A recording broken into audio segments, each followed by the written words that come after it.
Awesome. Everyone, welcome. Thank you so much for coming. I'll just give people a chance to load in. I see some little dots bubbling along there as people connect to the audio. Awesome. Alrighty. Before I give our guest a big hello and start interviewing this great man, how exciting. Just a quick rundown of how this interview works, a refresher if you haven't listened to one of these yet. So for the most part, I'll be talking with Professor myself. Of course, you have the opportunity to ask any questions you want by sending them in via the Zoom chat, the Facebook chat, or the YouTube chat. Doesn't matter where you're listening, we'll be able to see it. I'll either throw the question straight to Professor as we talk, or we'll get to it at the end where we have like a dedicated 15-minute session to get through questions. That's it. That's all you need to know. Let's do it. Alrighty. First and foremost, Professor Vinicius, man, thank you so much for sitting down to do this interview. When I found out you were happy to come and talk to us, I couldn't even believe it was really happening. So thank you so much, man. Appreciate it. That's my pleasure, man. I have you guys in my heart. I love the country. I love Australia, and it's being led by my good friend for ages, Professor Marcelo. So it's my pleasure. I'm here for you guys anytime. Awesome, man. Thank you so much. Alrighty, let's get straight into it then. So, Professor, I think lots of people are going to know who you are, of course. You have quite a reputation, but for some who don't know you as well, or maybe they're just not familiar with how you began training jiu-jitsu and martial arts more broadly, let's start all the way at the very beginning. What was the first martial art you began training? Was it jiu-jitsu? And if it wasn't, how did you find your way into jiu-jitsu? Great question. I started in judo. Like every Brazilian kid, especially on the 70s. I mean, I was born in 1971. The first martial art, the usual was for the parents to put the kids in judo. So, sure enough, I was in judo. I started to train judo when I was about 6, I guess. And then I trained for some years. I trained until it was probably 10 or 11. I got my yellow belt. I remember that when I was a kid. I got some competitions. I did some competitions in judo. I used to train with a master Fenelon, and he was amazing. I still remember his classes. He was an amazing guy. He passed away, unfortunately. But believe it or not, I didn't go to jiu-jitsu because of judo. I went to jiu-jitsu because of surfing. So when I was 11, I started to surf. My uncle, I have an uncle that is like just 6 years older than me. So he used to bully me and take me around and all that stuff. So he taught me how to surf. And surf became my passion. I was completely into surfing from 11 years old and all the way to probably 17, 18. And then through surfing, I used to surf in a spot in Rio that it's called Quebra-Mar. Quebra-Mar is a place that is kind of like on the very south side of Barra da Tijuca. It's kind of like the end of Barra da Tijuca. They have a pier and some rocks and really good lefts, really good waves in there. And then surfing there, I got to know a lot of people from the jiu-jitsu. Not a lot, but I mean, pretty much the Gracie family that just moved, had just moved to Barra, So I got to know Renzo, Ralph, Ryan, their sister Flavia, and their cousins Russo, Danielle. So we used to, hang out together. And man, I used to see like a jiu-jitsu working in a real situation a couple of times at the beach, and I was amazed because I saw, like people, really skinny people, doing good and defending themselves and all that. So I was like, man, I need to try that. And then long story short, here I am, surfing took me to jiu-jitsu. Well, Professor, when you say you got to know them, you were just out in the lineup waiting for the big set to come through and just having a chat with the Gracie family in the surf? Not really. I used to go to school with them since we were like little kids, since we were like probably 7 or something. So my brother used to go to school with Ralph Gracie, and I used to go to school with Carlos Russo. Carlos Russo is their first degree cousin. And there was Gordo too, which is like an old school guy from Gracie Barra. So we met each other before surfing, actually, So when you used to surf, you're already kind of like getting like pre-teenager, you know. So it was not that I didn't know them before, but I wasn't like close before surfing. Okay, You know? okay. Man, amazing, amazing, mind blowing to me. Before we talk more about your jiu-jitsu journey specifically as you begin training and eventually become a coach, perhaps you could just quickly, if you have any, maybe your fondest memory of being a young boy training with some of the Gracies, or I don't know if you've got a story about one of the Gracie family members that they probably don't want to tell, but that you could tell us, anything like that would be terrific. Man, like if you want to talk stories about those times, we'll be here for 3 months. We've got 1 month left in That's a lot. lockdown. Maybe that's enough, huh? Yeah, oh yeah, you guys are locked out, so you guys will be like have plenty of Yeah. intel and information, you know. But yeah, I when I start training at the original Gracie Barra school, um, the school was first founded by Master Carlos, his brother Crowlin, his younger brother Helion Gracie, and there was another partner. It was kind of like a financier partner. His name was Eduardo Raskowski. And this place was in a house. There used to be that the place that whoever knows Rio and Baja, the place next to the Bibi Sucos. Bibi Sucos is a very famous juice store. They have acai and all that. So that's where the first Gracie Barra school was founded. When I start training there, I remember to pretty much, man, like, I mean, I don't want to give out my age. But, you know, I saw like when I first joined, I remember, you know, Master Carlos, of course, was already a black belt, Master Crawling, Master Helion. But just for you to have a notion, like Hanzo was a purple belt, John Jack was a purple belt, Johnny Machado was a blue belt, you know, and the only black belts other than the Gracies were Higa Machado and Carlos Machado, you know. And so, you know, I saw everybody through the ranks, you know, like growing up in there and training, you know. I remember that since I was, you know, teenager, pre-teenager, I always remember to see Master Carlos. Master Carlos used to go there normally like Tuesdays and Thursdays. And the same routine that he had back then, he still have it today.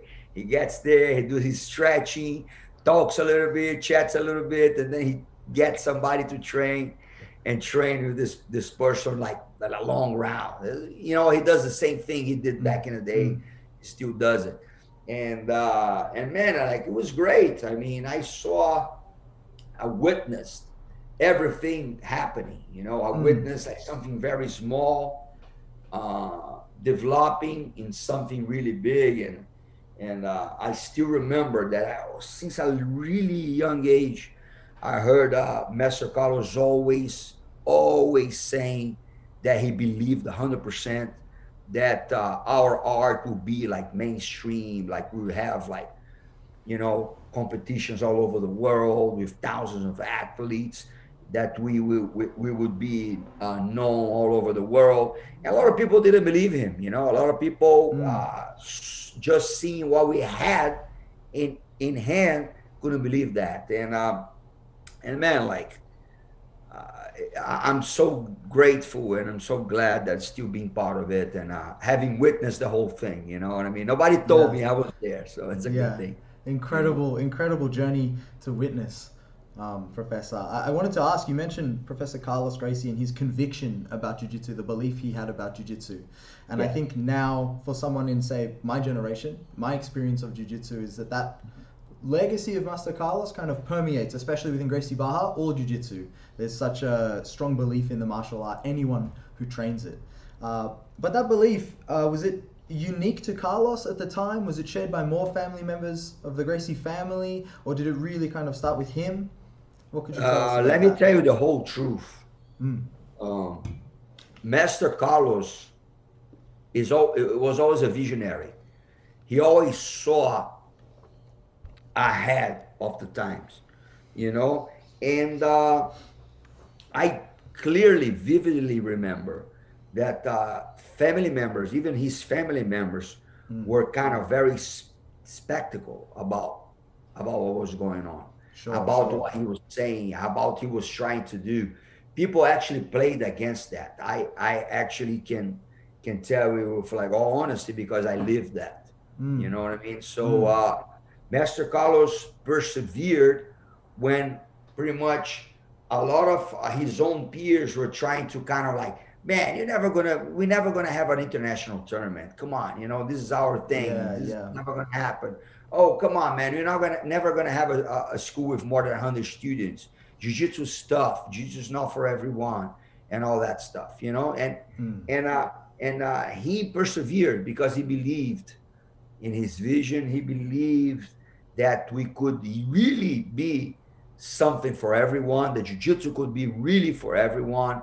He believed in making a better environment at the schools because it was a tougher environment. I'm not gonna lie. You know, it was like a lot of like everybody who was training pretty much needed to be tough. Professor Marcelo knows that. Like back in the day, if you were not like mentally driven and tough like we were, you would naturally fade away. That was like a kind of like a natural thing that happened back in the day. And it doesn't need to be that. Doesn't need to be like this, you know. And everybody can benefit from jiu-jitsu. Every single person that puts a gi on can really change their life for the best if they learn good jiu-jitsu in a good environment. Well, he was correct too. I mean, look at jiu-jitsu now, huh? Incredible. Yeah, I mean, he was Incredible. like, and I'm glad that I was always with him, believing on his vision. You know, Yeah, yeah. Yeah, you didn't get off the bus. You stayed for the whole ride. I stayed for the whole ride. You Terrific know, choice, like we Professor. had a lot of people talking otherwise. A lot of people that actually are friends of mine. A lot of people say like, man, it's never going to happen. This is like impossible. You crazy, blah blah blah. And, you know, here we are. Here we are. Here we are. Alrighty, maybe a few more questions about kind of this developmental period in your jiu-jitsu before we move on. Start talking about your career as a coach, especially. I wanted to ask questions about both Renzo and Jean-Jacques. I think you've had good relationships with both of those two men. I think Jean-Jacques gave you your purple belt, perhaps, so maybe you could tell us about your relationship with him. And I was reading on the internet when I was preparing for this. I don't know if this is true or not, but the article was saying that Spider Guard is something that you and Renzo especially really developed together. Maybe you could talk about your relationship with those two figures and perhaps what it's like to see them succeeding in their own ways now, this far past when you train together. Definitely. Besides Master Carlos, because Master Carlos is my master, the most important figures for my jiu-jitsu in regards to technique and in regards to inspiration were Jean-Jacques and Renzo. You know, I'll first talk about Jean-Jacques. Jean-Jacques is like first cousin of Master Carlos. A lot of people don't know that. I need to mention that, but a lot of people don't know that. But Jean-Jacques is first cousin. Jean-Jacques, Higa Machado, Carlos Machado, Johnny, and Roger, they're all first cousins of Master Carlos. And he was the first one to actually teach me. I mean, not the first one. Carlos Machado taught me when I was like an early juvenile blue belt, but he moved to the US and then Jean-Jacques took over. So Jean-Jacques has a massive influence in my game because he was the main teacher for the kids my age back in the day, you know. And man, I still remember when he started to teach us, he was a brown belt still. He wasn't even a black belt yet, you know. And I still this day, honestly, cannot say that I train with somebody as technical as him in regards to pure jiu-jitsu, like no strength, about like perfect, like detailed technique. Jean-Jacques is like an amazing technician. Everybody knows that he has a problem with his hand. One of his hands, like he doesn't have a hand, you know. He just have like a little bit of the thumb and a little bit of this finger. And man, he's still like champion. He's still like one of the best. Still an ADCC champion. Incredible. He was an ADCC champion. And man, like if you see the profile of people that he beat, it's amazing. You know, like back in the day, back in the 80s, you know. So I just got to be with him. I went to his house around maybe 2-3 months ago when I went to teach a seminar to Romulo Barraus and Gabriel Raj's school. So, you know, I went there to pay my respects, and I spent an afternoon with him. It's great, you know, like he, for me, in my opinion, he's the most technical student to ever come from Master Carlos. That's my personal opinion. Wow. Master Carlos made like a lot of great instructors, great fighters, great competitors, but technique-wise, I think Jean-Jacques was the number one that, you know, Master Carlos graduated to the black belt. Incredible. And in regards to Renzo, man, like Renzo, it's funny because Renzo was like, when we were younger, Renzo used to be like, he's a little older than me. He's like around 4 years older than me, you know? So when you're a teenager, you know, you're not going to hang out with guys like, if you're 14, you're not going to hang out with somebody with 18. For sure. It's not going to happen, you know? So I started to get closer to him as age came, you know, like as I was getting older. Of course, I always trained. He trained me like forever, you know, but when I got to be like around maybe 19, he used to get me and teach me a lot. I mean, I was really lucky to have him to training me. And after he training me, he used to actually give me pointers all the time. And then you know, like the best thing that happened in regards for me to learn from him was when I was a brown belt. This was probably 1993. He invited me to be his assistant instructor in a club in Rio. You know, there was a club called Ipica, which like they have the horse races and all that. He used to teach classes there, so I used to be his right-hand man there. And that's when like after every class, he used to train for an hour. And then after the hour of beating, he used to beat me up bad.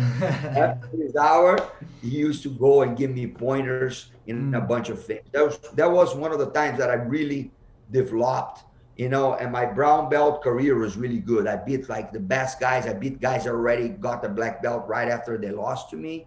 So, you know, and Hans was like also like a guy that I used to hang out after I got older, you know, like a friend. You know, we call each other, we talk to each other pretty much every day. We have a WhatsApp group that we talk to each other every day. Wow. So, yeah, so he was also a very big influence in my jiu-jitsu for sure. Incredible. One more question about Renzo, Professor. I think Renzo especially, maybe I'm wrong, has a reputation as being a bit of a wild man, bit of a rowdy guy. What was he like when he was younger? Even more so?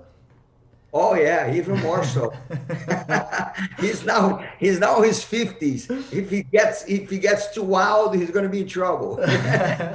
you know. So he was indeed like, I would say the word I would say intense. He was very intense. You know, like I mean, of course, when you're younger and you look up to guys like that.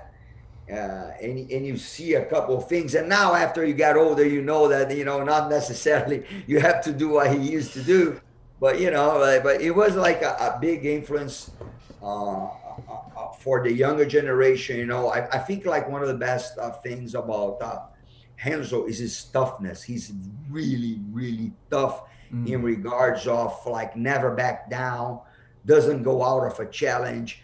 He competed in MMA in all kinds of sets of rules. He never worried too much about, oh, I'm a Gracie, I have to be invincible, I have to pick up my fights. He was never like that. He fought anyone, any weight. Yeah. So he was always like open for war, let's say like that. He never backed down for war. So this is, of course, something inspirational for us. Sometimes, you know, like now getting older, I think he was like a little too reckless. Hindsight. Yeah, but you know, but I mean, like you have to admire the warrior spirit of Renzo. You know, like definitely it's like one of his best traits, and he's also has a big heart. He's a really believe it or not, mellow guy. He's like when you're a friend, he's really, really sensitive. He's really caring, you know. But at the same time, he looks at you in the wrong way. You know, he maybe thinks like, "What are you looking at?" You know. So everything is everything is very intense, you know, with him. A powder keg. Got to be careful. Yeah. Alrighty, Professor. Back to your life. Back to your progression. I want to talk about. I think I don't know the exact timeline. You'll have to tell me a little bit here, but I believe around 1995 is when you get given your black belt. How long after that did you choose to leave behind the career in law that you had, or just beginning, and say no, I'm jiu-jitsu's for me, jiu-jitsu's for life? Can you tell us about how that happened and why, or what kind of drove that process in your mind? Absolutely. I got my black belt in January 1995. Okay, late January 1995. So after I got my black belt, I was a little bit in a limbo, you know, because I was working still for the biggest Brazilian oil company called Petrobras.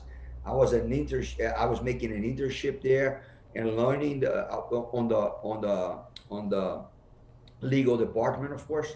So I was kind of debating, you know, I was trying to debating what to do. So in this meantime, the first Pan American Championships happens in 1995.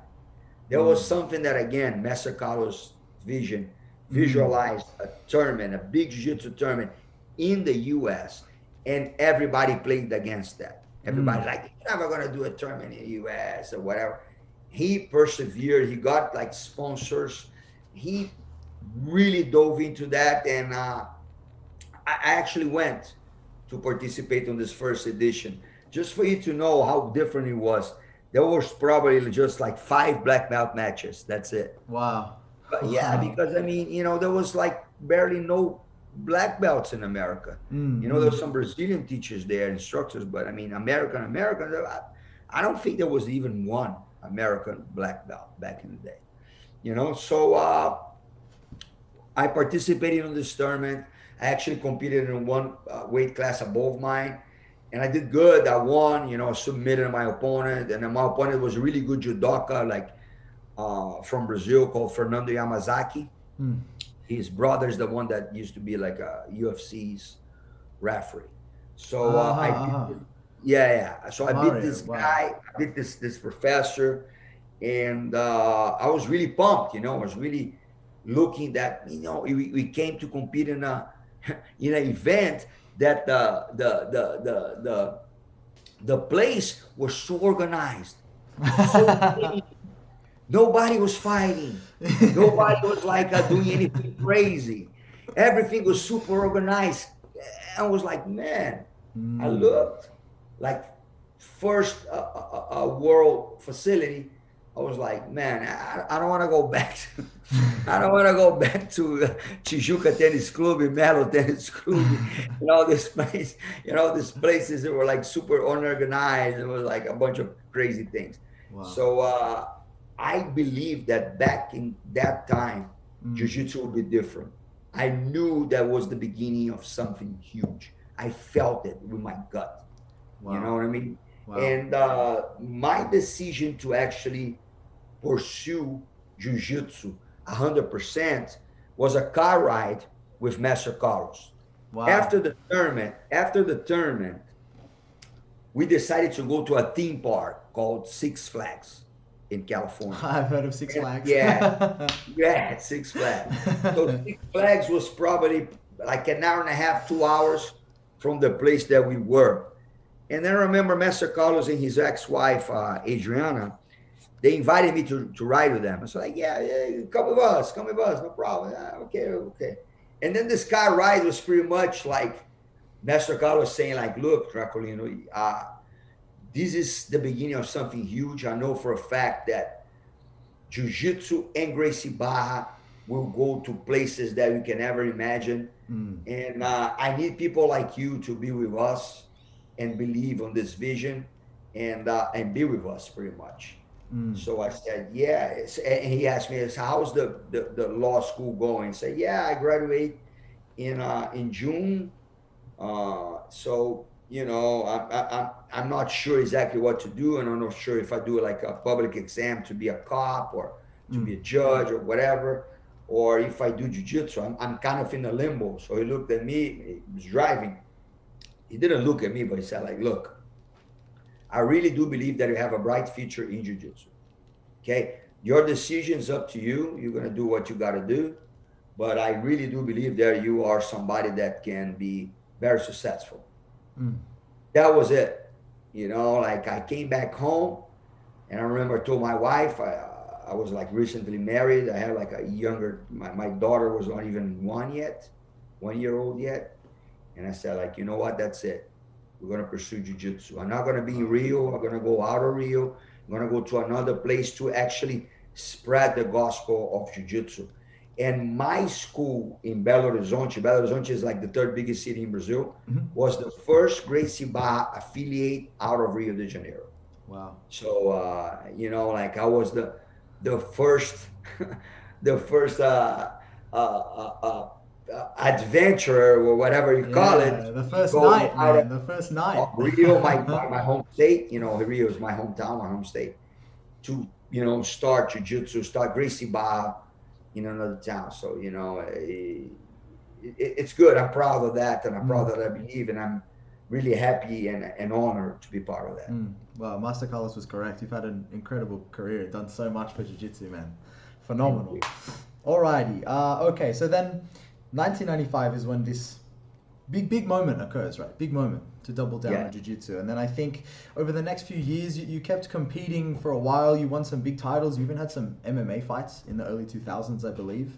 But is there another period then for you? Of course, you have a reputation now as one of the best coaches in jiu-jitsu, especially within Gracie Barra as well. I mean, you've produced some real monsters. But was that something you set out in your head? Was it I just want to spread jiu-jitsu, or was it I'm also going to produce world champions? How did that occur over the next sort of few years as you developed yourself as a coach?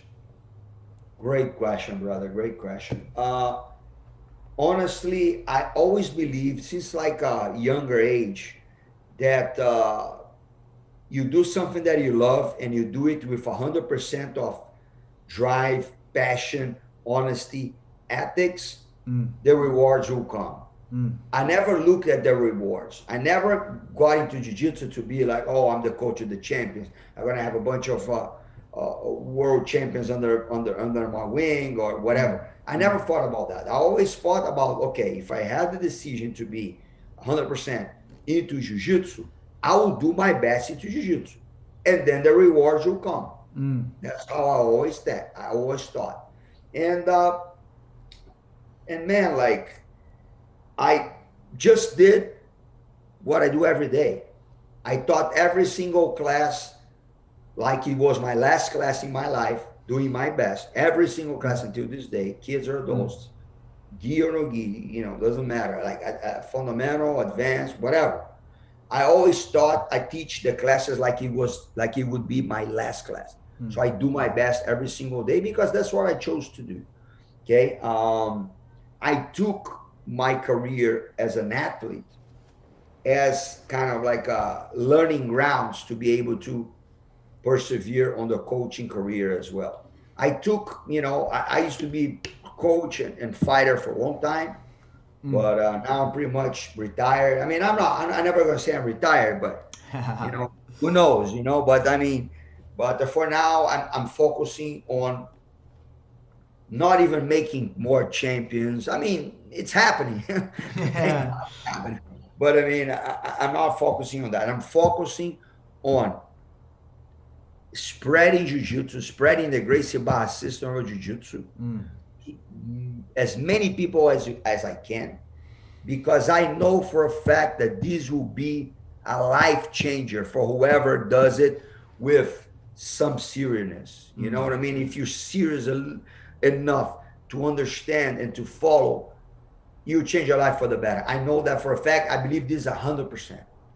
That's my goal now. And if new champions come into place, so be it. Hell yeah. It's not my first priority, but it may happen. Who knows? Okay. Man, very interesting. I think there's two directions that I can take the conversation now, and I don't know which one to choose first.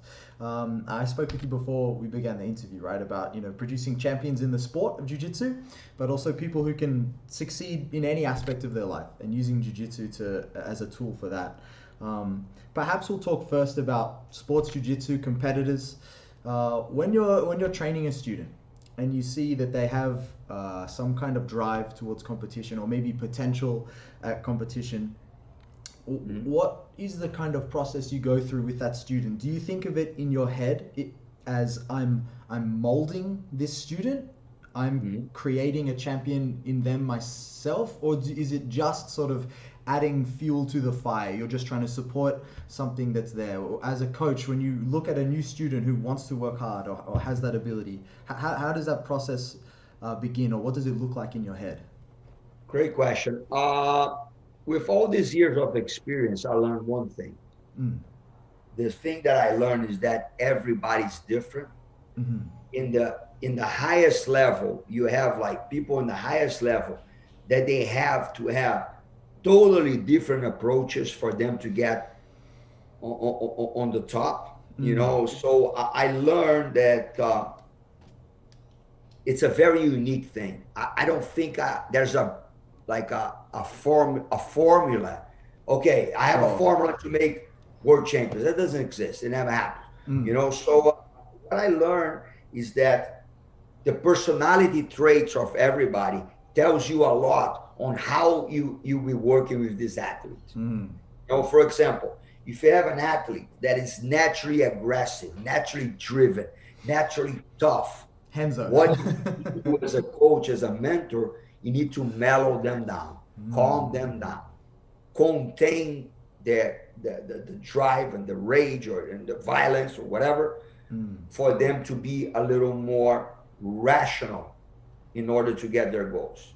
And then the other time, on the other side of the coin, you have some people that are great, but they're scared. They're not confident enough in themselves.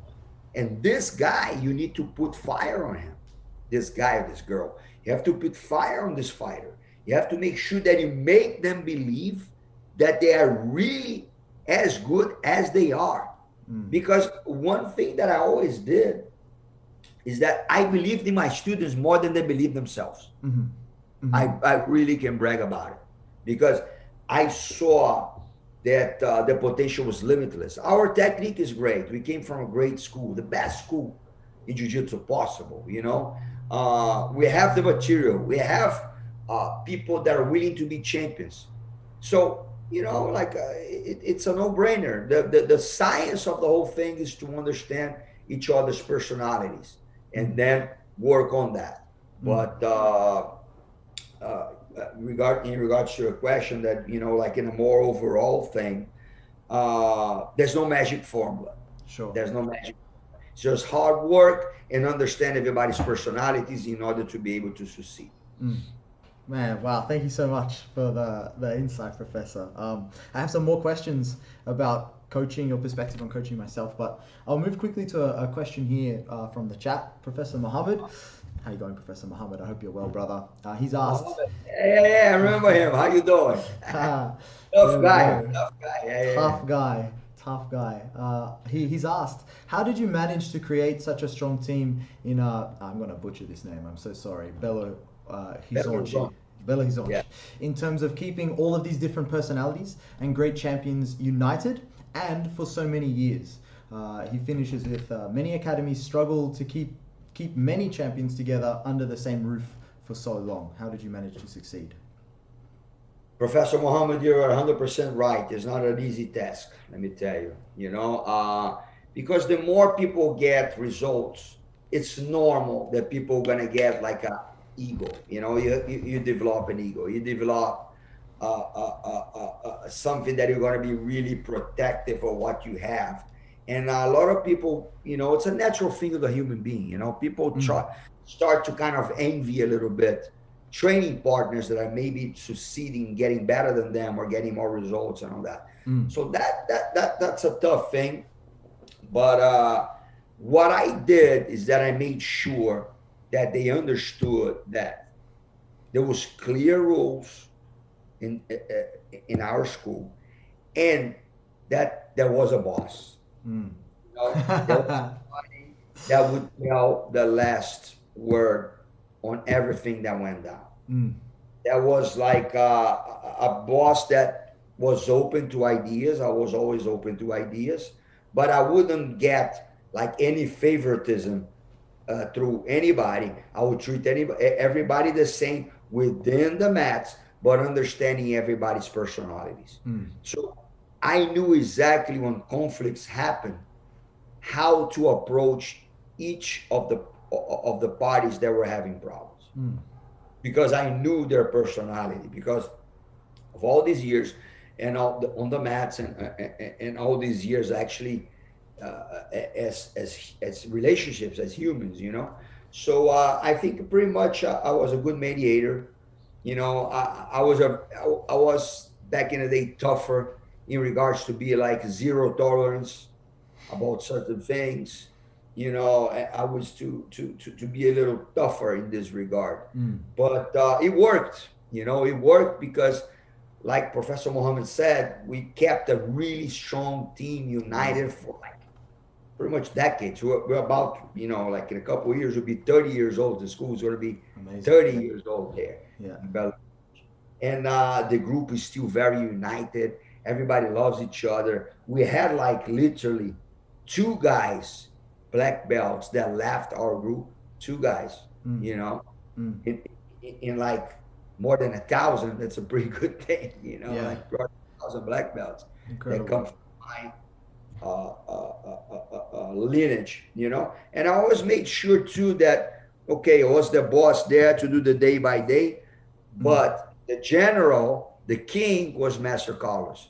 So if you told me to go one route, I'll go that route, Mm-hmm. no matter what, you know. And I mean, I think they understood pretty well. And you know, most of them nowadays are Gracie school owners, and you know, we're still united together.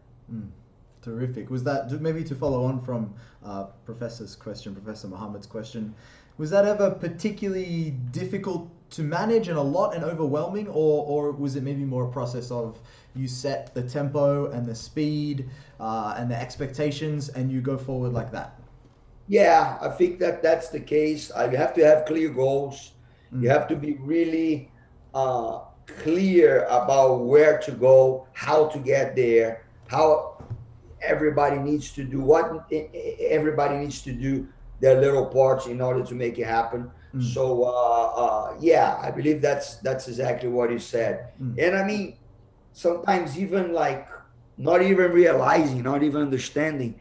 That's what I always did. You know, maybe like it was an intuitive thing. Mm. Maybe it was like, I don't know, instinct or whatever. But we did it that way, and I mean, thank God it worked. It worked. Hey, it worked very well. Alrighty, two more questions about, you know, sort of sports jiu-jitsu and competition and coaching before talking about the other elements of jiu-jitsu and what it can do for a person. I was hoping for two pieces of advice here. Maybe your number one piece of advice for the competitors themselves, maybe the most common problem they need to overcome, or one piece of wisdom you could give them, and then also in the same vein, piece of advice for, you know, students, colored belts, even some of the black belts who are listening, as coaches themselves, advice for them in coaching their students, be it competitors or otherwise. What would you say to those two groups of people? Well, for a competitor to succeed and to get to the top, they have to understand that everybody nowadays has really great physical condition, really great technique. They are really like ready physically. Mm. The main difference between a champion and a non-champion nowadays is this, you know, and that heart and mind. That's the biggest differentiator nowadays for the champion. So what you need to do is, like I said before, is that this person has to really believe genuinely on their potential. Mm. Potential. You have to make sure that you are, of course, always realistic, not lying to the student, you know, showing the weaknesses and working on it. But you have to look them in the eye and say, look, you can do it. I'm telling you with all my experience, go there and do it. Nobody's forcing you to do that. You're doing all this work because you want to be a champion. So if you're going to be a champion or not, it's in the hands of God. But your duty is to do your best and to fight until the very, very end. Go ahead and do your job. That's what I always say Man, to other people. You know you're, what I mean? you're making my chest pound, Professor. Awesome, awesome. And And for coaches, regards to please. the coach, like I mean, pretty much it's the same thing. You as a coach, you have to believe the students more than they believe themselves. You know, if you do a good work, if the person is doing the work, why not? Why not? They couldn't believe they're going to be a champion. Of course, they could be a champion. Of course, if they're putting on the work, of course they can do it. It's up to you, coaches, to put on their mind that they can really do it, not with arrogance and not with like thinking things that are not true, but really believe that and go and do the job. Amazing message. I think from there we can maybe start talking now about, you know, students who are not competitors themselves, but how they can achieve in jiu-jitsu. I'm sure you have lots of thoughts on this, but I wanted to ask something that in the few years I've done jiu-jitsu, I see some students who maybe because they're not hyper athletic, maybe because they're not they started jiu-jitsu a little later than some others. They maybe don't have the same motivation, or they don't believe they can get to the black belt, and they don't have that belief that jiu-jitsu can give them the rewards that we talk about, right, in yourself. What would you say to a student in that kind of mindset or position? I would say one thing first. Competition is not the whole jiu-jitsu. Competition is just a part of jiu-jitsu. And actually, as a matter of fact, a small part of jiu-jitsu. Because what jiu-jitsu gives us is way more than competition and being a champion and results in competition, or, you know, the battles that you had in your whole life in a competition arena. Jiu-jitsu is way more than that. I think the biggest, the best thing that jiu-jitsu gives to people, in my opinion, is confidence. 100%. You start to get confident in all areas of your life when you do jiu-jitsu with seriousness. And I tell you why. I think I have a theory about that. because pretty much every day you are in a combat environment going against somebody that is trying to actually submit you. That's trying to actually choke you out, get your arm, get your foot, get your leg, you know, like pin you, smash you, put you uncomfortable.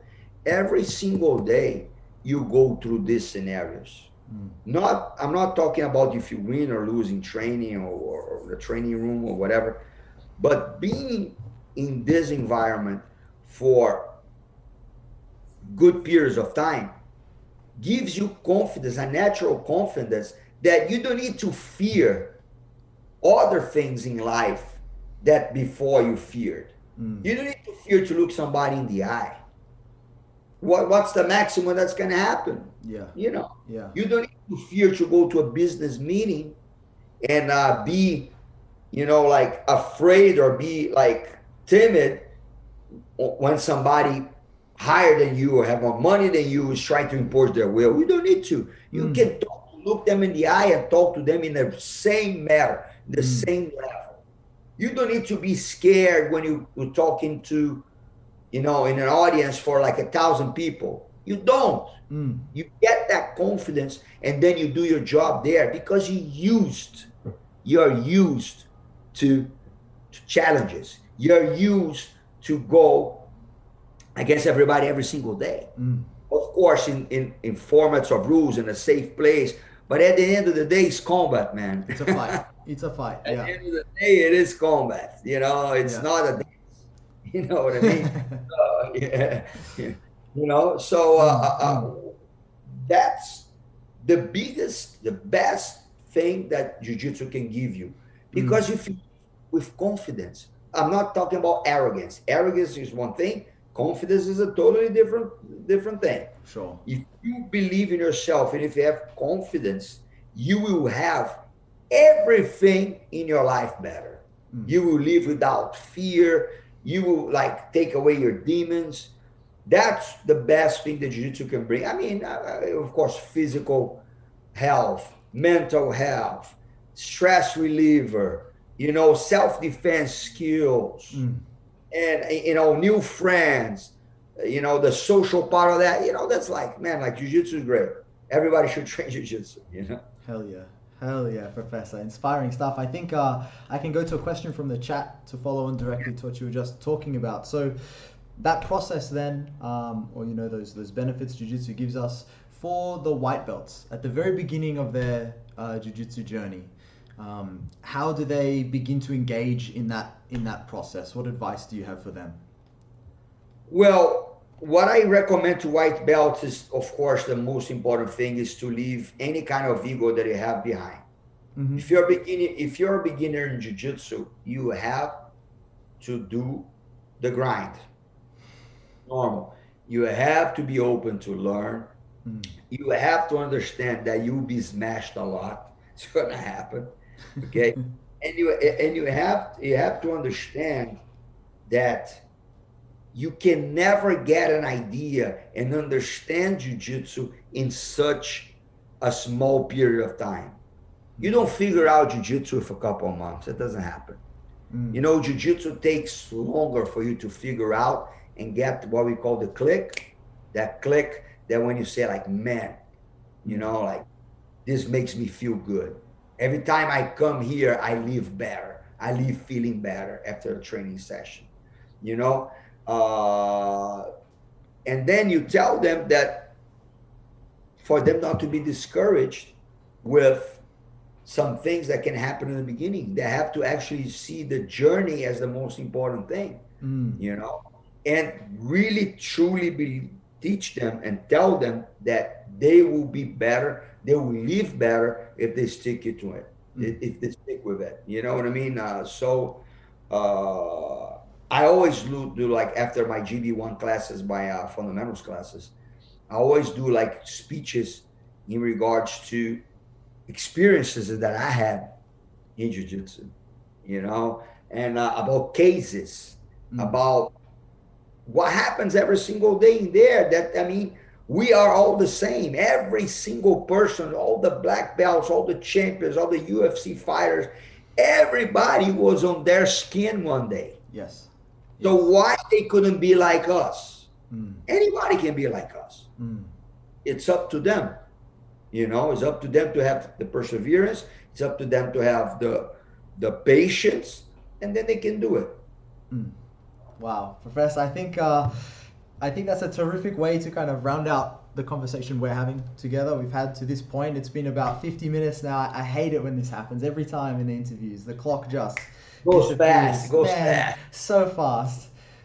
So, guys, I have a few questions here already. If you have any questions you want to ask Professor Draculino before we wave him a goodbye, please drop them in. I see like a lot of things on the chat. Here we go. Professor, one of the questions... there's a lot of questions. Go ahead. A few questions. Yeah, there was some... a really terrific question, I think, from Coach Cheryl. I was lucky enough to interview last week Coach Cheryl Lazaro. So she's asked, how would you like people to... She's great. She's great. Lovely. Very big heart. The Iceman. Yes. How's the Iceman doing? As lethal as always, I'm sure. Oh, man, that kid's crazy. He's really tough. Really good. Professor, Coach Cheryl has asked, how would you like people to remember you? And what do you think is your legacy? I want people to remember you, remember me. Yeah, sorry.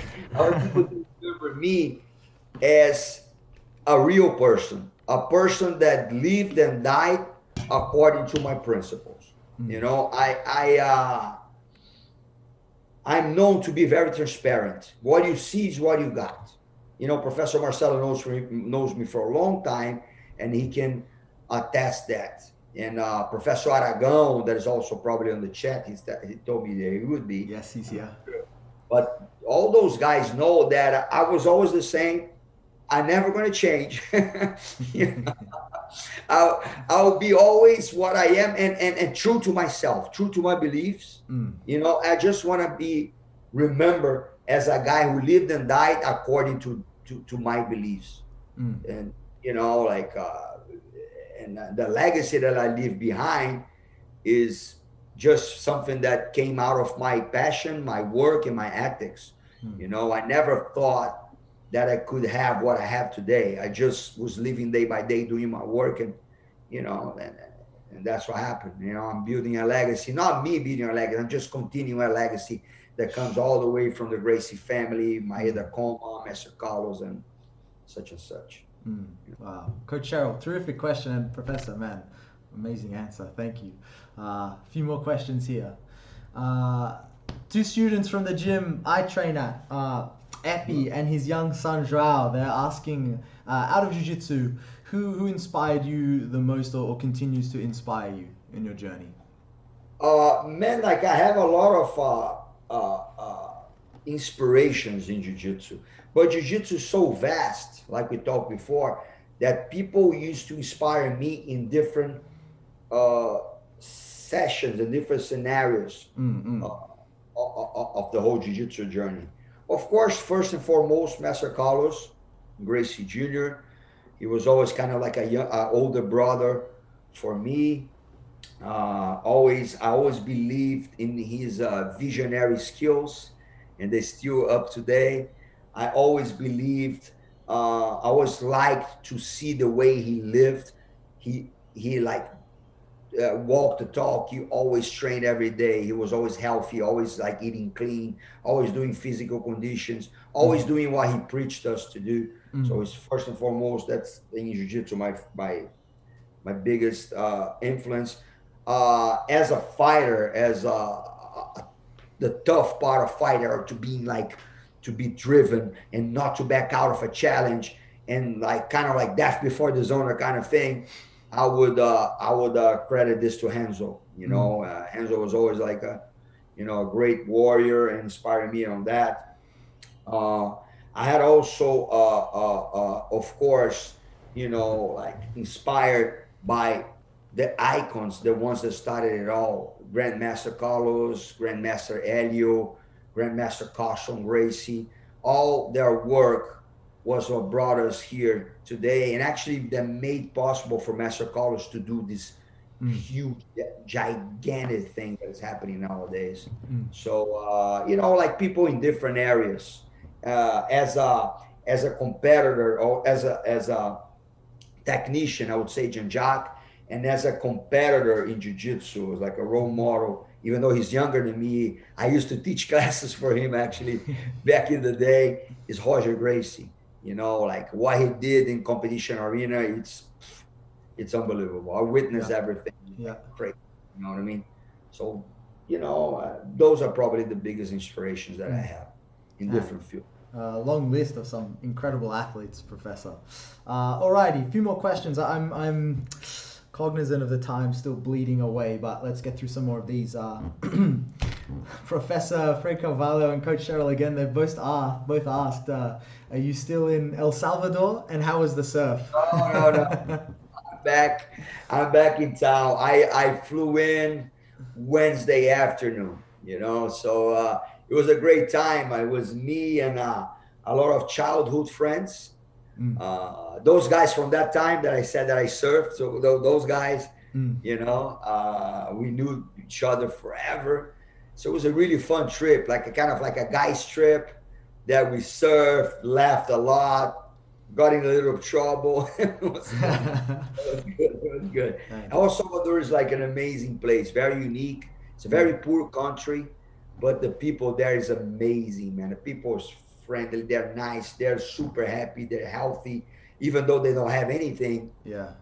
It was like very inspirational for me to be there. And I got some waves. I mean, I'm really out of shape in surfing, honestly. I didn't surf forever for a long time, but it was great. It was great. I got to get like some really good waves in tough spots. It was amazing. It was a great time. Man, incredible. Making us all jealous here in Australia, Professor. Dying to get out of this lockdown, huh?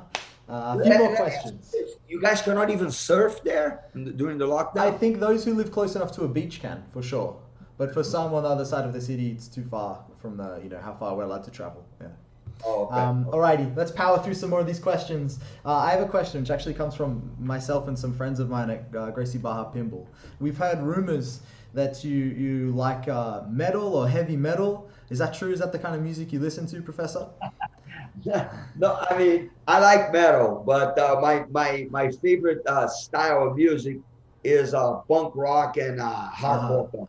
Okay. I mean, hardcore is kind of like a blend between classical punk and a thrash metal, so it's really something that I like. I am really good friends with a lot of like hardcore bands members, and it's a sound that for me gives me energy. It gives me like a lot of drive, and believe it or not, like most of the hardcore bands are really positive. Yes. They really like address the problems. They say what the problem is. They go deep into it, but it's always like a positive message.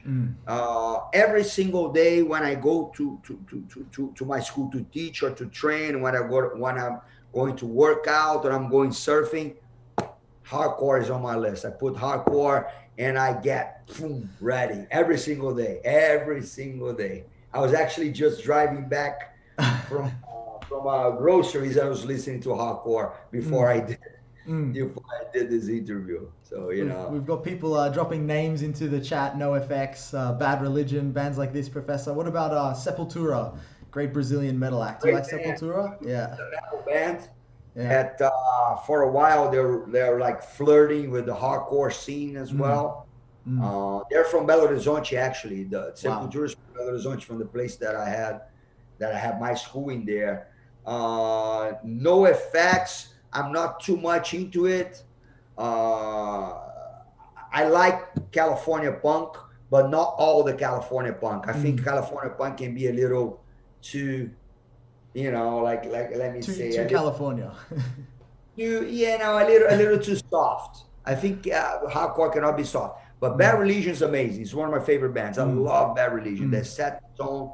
I'm more into the New York hardcore. New York hardcore is a little tougher, a little rougher, a little more in your face kind of style. So that my favorite bands are from New York. A little bit more like Henzo, perhaps, Professor. Yeah, like I think New York is a perfect town for Henzo, man. New York is like in your face. It can be violent. It's like chaotic and a lot of problems, but at the same time, there's a lot of life into it. So, I think that's no coincidence that the New York sound is a little more realistic for me than the California one. I have to ask one more about music before I talk a little bit more about jiu-jitsu and we wrap things up. Myself and my friends at Pinball wanted to know as well if you like Ramstein, and in particular, Coach Michelle wanted to know. Ramstein's a good band. Yeah, it's a good. German, right? Yes, German. Yeah. Yeah, they're German. I really like it. They are like more like a modern, more like industrial sound. Yeah, definitely. Yeah. But they're really good. There's like an amazing song. I don't know the name of the song, but a lot of fighters walk into that song of them. So it's a really good band. It's a really good band. Hell yeah. They blended a lot of things together that fit well on their style, and I like that. I like when you do your own style. Getting all these influences. So it's pretty good. It's a pretty good band. I like it. Man, so glad we got to talk a little bit about music, Professor, and some metal acts that I like. Alrighty, a few more questions, and then we'll wrap it up and let you be on your way. The question here, there's no name, but they want to know about your jiu-jitsu game, Professor. What is the strongest part of your BJJ game that you think, and what's your favorite submission? Well, I honestly tell you now, with all honesty, that with all these years, thank God I developed a very complete game.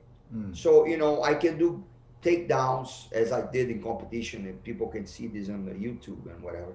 I can do takedowns when I need to do takedowns. I can pull guard if I need to and play on the bottom depending on the strategy of the match. I love to be on top now more days, not more than ever. You know, I'm getting older, so the injuries and all that. So I love to play on top and do a pressure game, a precise game. So I really don't have a preference nowadays on what my game I would like to do in my game. I used to be a guard guy back when I started because I was small, skinny, flexible. So it's normal that I would be on the bottom defending my guard. So I developed a really good guard. When I started to have problems on sweeping people and submitting people, I started to get back to judo and adapt judo to jiu-jitsu. And then because of that, I was on top of people. I developed my passing and my top game skills. So and pretty much I have no preference, to be honest with you. Wow, you're just making us jealous, Professor. That's something to aspire to, the complete game.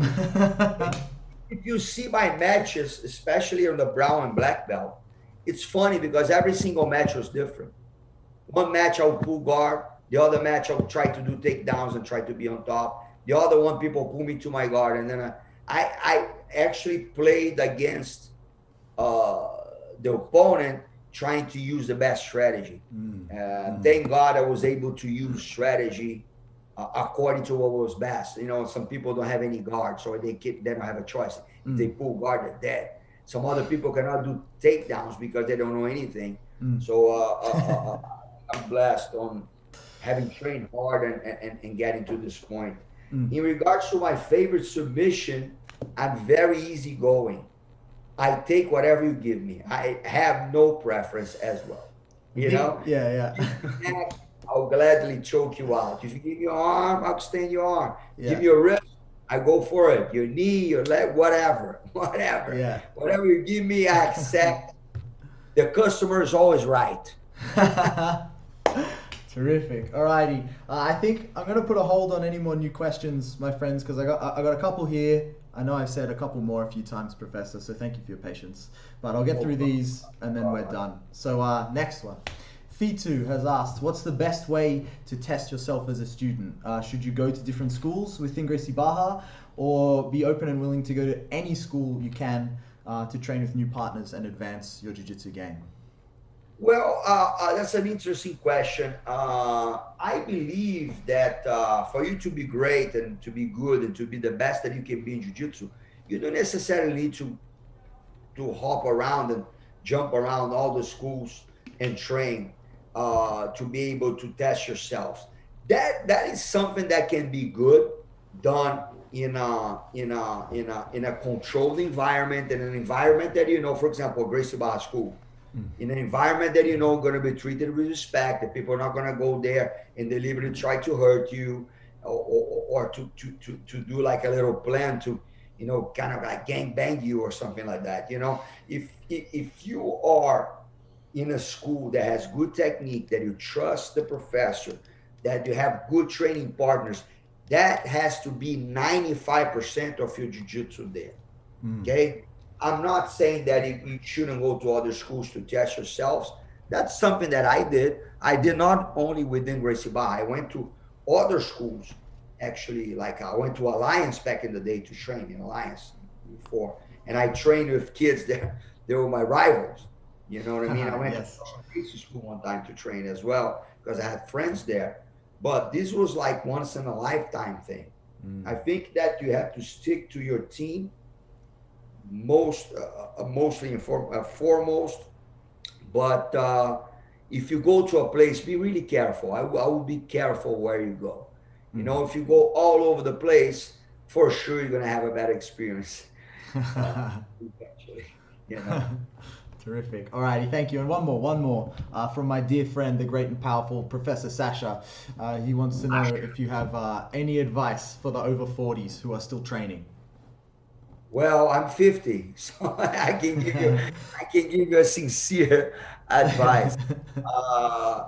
Man, like jiu-jitsu now in our age is more needed than any other time before, because we start to get a little bit of more, I would say, challenges with our health, challenges with our body. So if we stop, if you sit on the couch and you say, oh, I'm too old for that, trust me, that's going to be downhill for you. You know, we just have to adapt ourselves better to our reality. So my first advice that I don't necessarily follow all the time because I'm stubborn, but you guys should always be warmed up before you train. You have to be warmed up. Your joints, you know, have to have that first gear of your cardio already out, because when that happens, the possibilities of the injuries decrease probably like 70% on versus you just going cold. They'll say, okay, put my gear, let's go. In our age, this shouldn't be the case at all, you know. And another one is to actually understand our limitations. This is nature.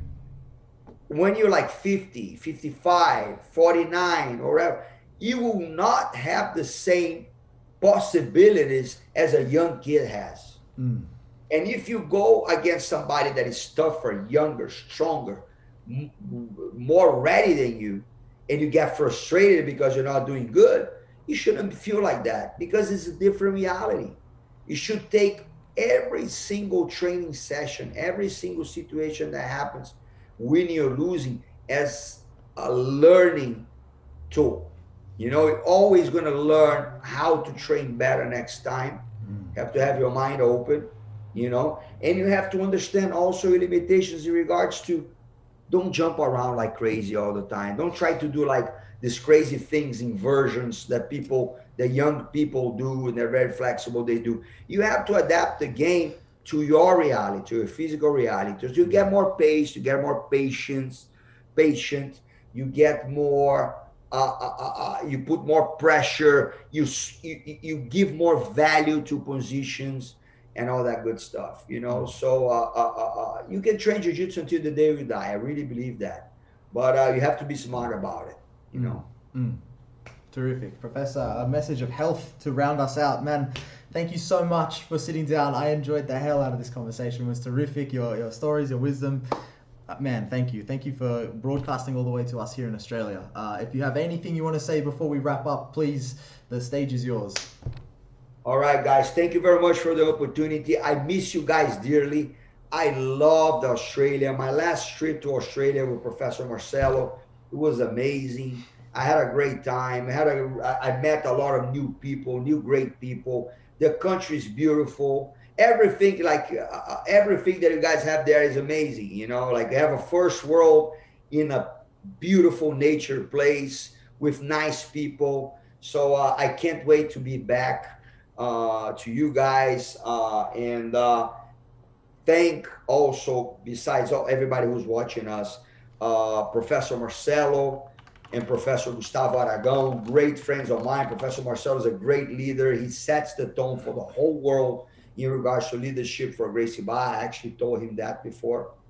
So thank you very much for the opportunity, guys. I mean, if you're around here, let me know. Just come by. It'll be great to have you all as well here. Awesome. Professor, thank you. Everyone else, thanks for tuning in. If you want to unmute and start blasting your goodbyes and your thank yous to Professor before we leave, go right ahead and we'll end it there. Thank you again, Professor Draculino. Valeu, Draco! Porra, demais, menino. Thank you, Professor. Thank you. Thank you, Professor. Thank you, Professor. Thank you, Professor. Boa, professor. Thank you, Professor. Boa, campeão. Obrigado. Obrigado, That's Draco. awesome. Man, I had a great Demais, time. cara. Thank you so much. That's awesome. Thank you, Professor. Awesome.